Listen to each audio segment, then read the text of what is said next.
Hər vaxtınız xeyir dostlar. Son bir məlumatı sizlə bölüşmək istəyirəm. Belə ki, söhbət xanım TikTokerin həbsindən gedir.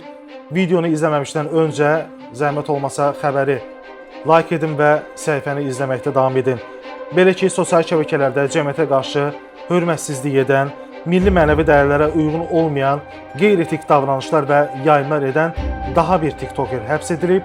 Unikal az saytının əldə etdiyi məlumata görə 1983-cü il təvəllüdlü Əhmədova Səkinə Nizami qızı polis əməkdaşları tərəfindən saxlanılıb.